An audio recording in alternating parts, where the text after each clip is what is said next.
नमस्कार, मैं हूं निकिता और आप देख रहे हैं सत्य हिंदी। एक नजर डालते हैं अब तक की सुर्खियों पर। भारतीय चुनाव आयोग द्वारा साझा किए गए आंकड़ों के अनुसार बिहार में विधानसभा चुनाव के पहले चरण में 64.46% मतदान हुआ है। 18 जिलों में 121 विधानसभा सीटों पर हुई वोटिंग में बेगूसराय में सबसे अधिक 67.32% वोटिंग हुई। उसके बाद गोपालगंज में 64.96% और मुजफ्फरपुर में 64.63% मतदान हुआ। वहीं पटना जिले में 55.02% मतदान हुआ।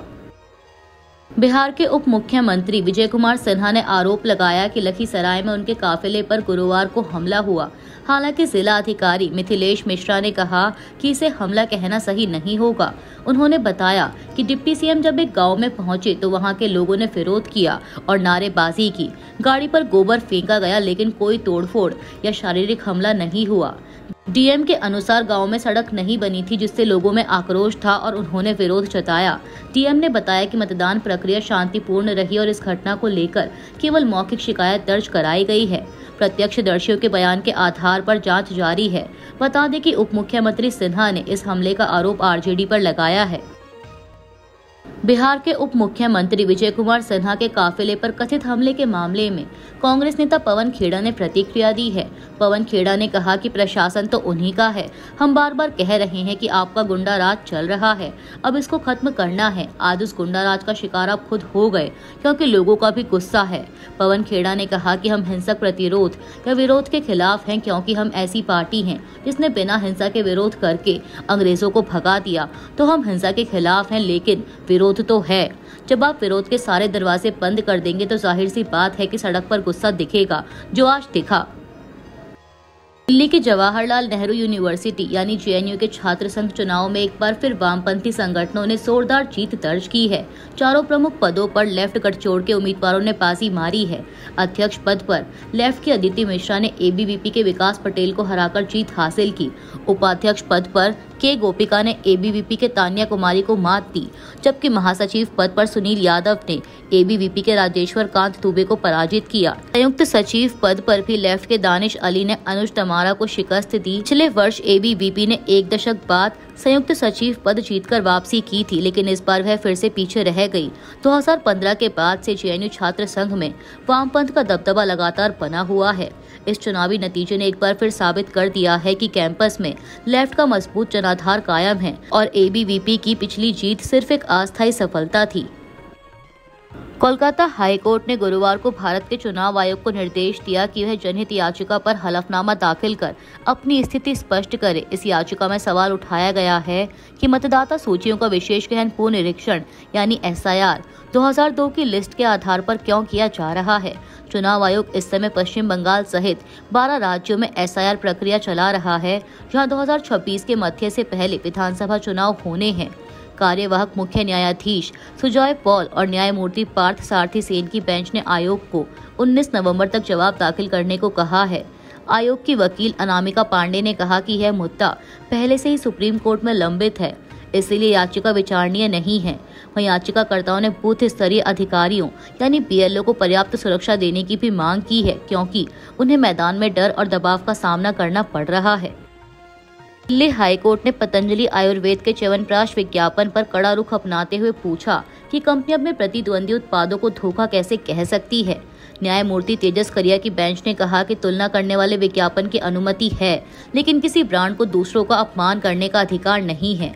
अदालत ने कहा कि आप अपने उत्पाद को श्रेष्ठ बता सकते हैं, लेकिन दूसरों को धोखा नहीं कह सकते, क्योंकि इसका मतलब छल या धोखाधड़ी होता है।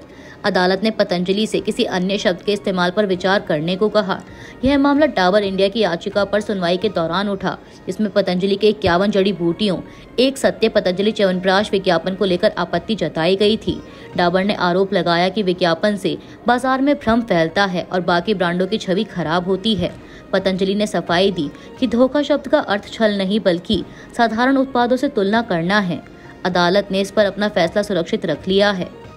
ज़ोहरान ममदानी के न्यूयॉर्क के मेयर बनने पर विवादित बयान देने के एक दिन बाद मुंबई भाजपा अध्यक्ष अमित साटम ने समाजवादी पार्टी के विधायक अबू आसिम आजमी को शुक्रवार सुबह होने वाले वंदे मातरम गायन में शामिल होने का निमंत्रण दिया है।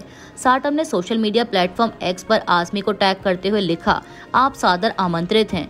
वंदे मातरम राष्ट्रवाद, एकता और प्रेरणा का प्रतीक है। महाराष्ट्र सरकार ने 31 अक्टूबर से 7 नवंबर तक सभी स्कूलों में राष्ट्रीय गीत की 150वीं वर्षगांठ पर इसका पूर्ण संस्करण गाने का निर्देश दिया है। आज़मी पहले वंदे मातरम को अनिवार्य बनाने का विरोध कर चुके हैं। वहीं साटम ने हाल ही में कहा था कि मुंबई के मेयर के रूप में एक खान को थोपना बर्दाश्त नहीं किया जाएगा, जिससे विवाद बढ़ गया। इस बयान पर शिवसेना यूबीटी ने कड़ी प्रतिक्रिया दी। पार्टी नेता आनंद दुबे ने पलटवार करते हुए साटम को मानसिक इलाज की जरूरत बताई और कहा कि उद्धव सेना उनके इलाज का खर्च उठाने को तैयार है। दुबे ने कहा था कि मुंबई का मेयर केवल एक मराठी हिंदू ही बनेगा। उन्होंने बीजेपी पर हिंदू मुस्लिम राजनीति करने और समाज को बांटने का आरोप लगाया। यह विवाद बीएमसी चुनावों से पहले मुंबई की राजनीति में ध्रुवीकरण और स्थानीय बनाम बाहरी बहस को और तेज कर सकता है। ईडी ने पूर्व भारतीय क्रिकेटरों सुरेश रैना और शिखर धवन की 11.14 करोड़ की संपत्ति अस्थायी तौर पर कुर्क कर ली है। ईडी की ओर से एक्स पर इसकी जानकारी दी गई। ईडी की पोस्ट के मुताबिक दोनों पूर्व क्रिकेटरों के खिलाफ ये कार्रवाई अवैध सट्टेबाजी प्लेटफॉर्म 1xBet के प्रचार से जुड़ी है। ये कुर्की prevention of money laundering act यानी PMLA 2002 के तहत की गई है। इसमें सुरेश रैना के नाम पर 6.64 करोड़ रुपए मूल्य के म्यूचुअल फंड निवेश और शिखर धवन के नाम पर 4.5 करोड़ रुपए की अचल संपत्ति शामिल है। बिहार विधानसभा चुनाव के पहले चरण की वोटिंग के बीच कांग्रेस नेता राहुल गांधी ने बीजेपी पर गंभीर आरोप लगाया कि वह हरियाणा की तरह बिहार में भी वोट चोरी की साजिश रच रही है। पूर्णिया में रैली के दौरान राहुल गांधी ने कहा कि बिहार में लाखों वोटर लिस्ट से नाम हटा दिए गए हैं, जिनमें अधिकतर महागठबंधन के समर्थक हैं।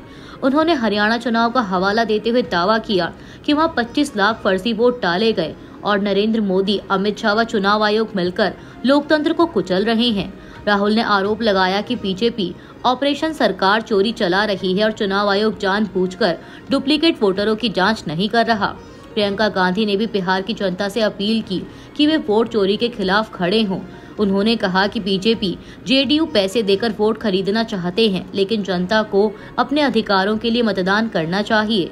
इस पर बीजेपी ने पलटवार करते हुए राहुल के आरोपों को निराधार और बकवास बताया और कहा कि वह अपनी असफलता छिपाने की कोशिश कर रहे हैं।